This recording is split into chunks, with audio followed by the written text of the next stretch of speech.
Hello, everyone. This is Rick with a Cyber Pro podcast. Industry leaders share their insights. It's about 5 questions in 9 minutes because hackers never sleep. Let's get to it. Question number one, who are you and what do you do?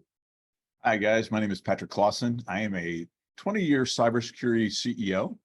I build companies and I do it in different aspects of the cyber market space, and it's always thrilling and fun. Awesome. 20 years doing it.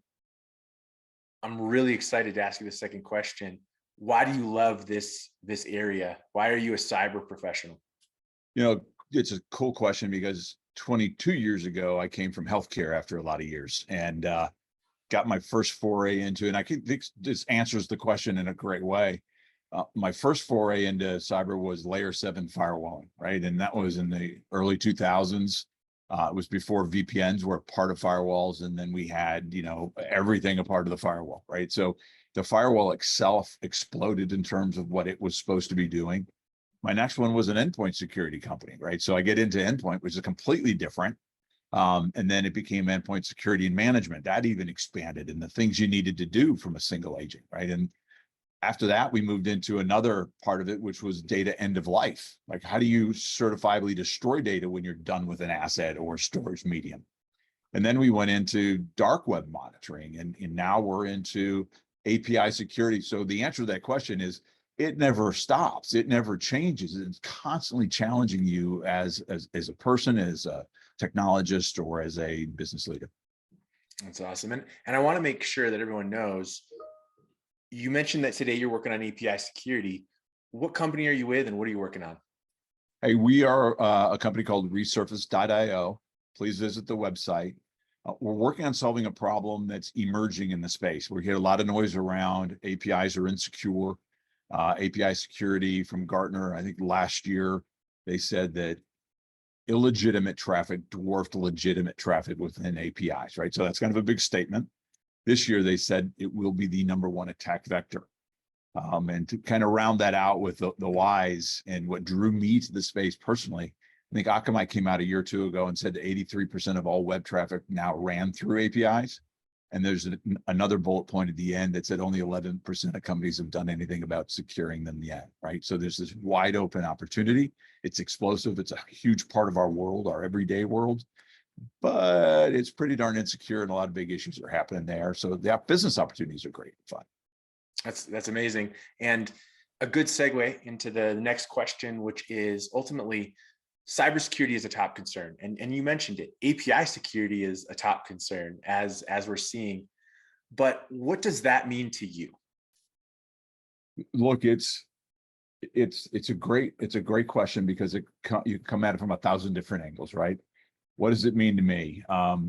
It means that it's a ever-moving target, regardless of the type of business that you have. If you're a local air conditioning company and you've got everybody on schedules and you get hacked, guess what? You're out of business if somebody screws up your calendar, right? It's something as simple as that because they thought it was a cool thing to do. You got nowhere to go, no idea how to do it, right? It's a problem.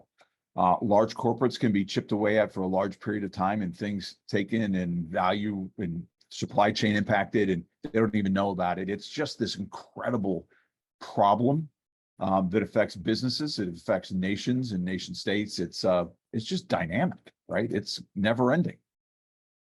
Every time we think we move forward technologically, there's a counter to that move with somebody trying to take advantage of it. Nice. I'm going to throw in a curveball question here. Okay. What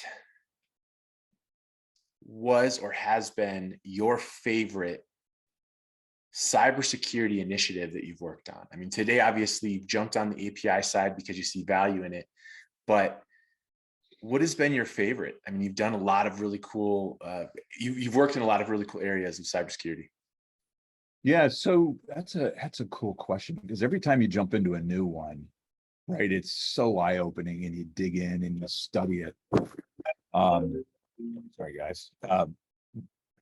The thing that I think has been the most interesting to me was learning and understanding the deep and the dark web, right? It was not only trying to help companies understand when their most sensitive data had been exposed, that understanding where it's been exposed isn't just something you can totally automate, right? It's a very tricky space. It involves threat hunters and analysts that can dig deep and have multiple personas that can get through different levels.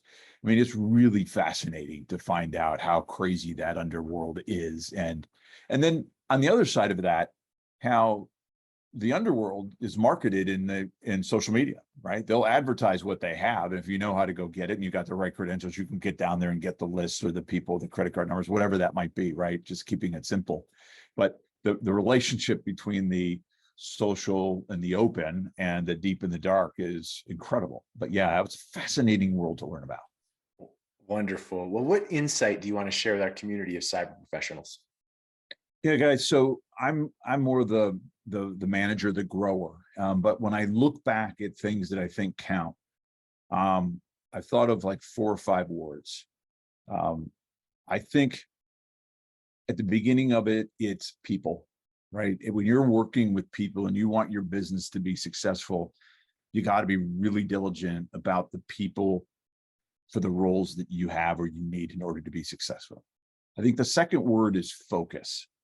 I've bought a bunch of companies that people built really cool technology, but never got to revenue, right? They're constantly building, spent millions doing it, but never stopped and got the customers on board and then built from there, right? So it's that concept of focus for me is critical. And I think that brings up the next word, which is no. You need to know when to be able to say the word no. No, not right now. Let's execute, right? Execution is absolutely key.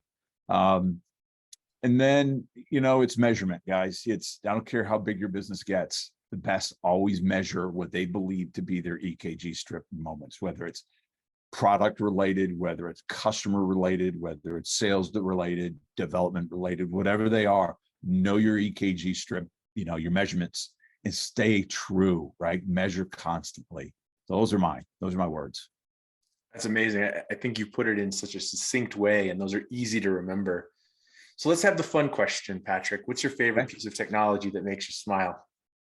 It's, and I saw it on a show recently, it's the old dial telephone on the wall with that cord that you and your brothers and sisters figured out how to stretch 25 feet into the room so mom and dad couldn't hear you talking to somebody, right? It was that corded phone. I just think that's fascinating. It wasn't that long ago. It wasn't, and it had such heft to it, right? It was. They were designed to be robust. You couldn't break them, right? And that was part of the old school, and it was super cool. That's amazing. Meanwhile, if you had a brother or sister in the house, they didn't like the fact that they didn't break easily. Right. They were trying to get access to the phone and take it from you. Yeah. Patrick, thank you so much for being on the Cyber Pro podcast. Pleasure to be here. Thank you for having me. You did it. You made it to the end. Check us out for more content.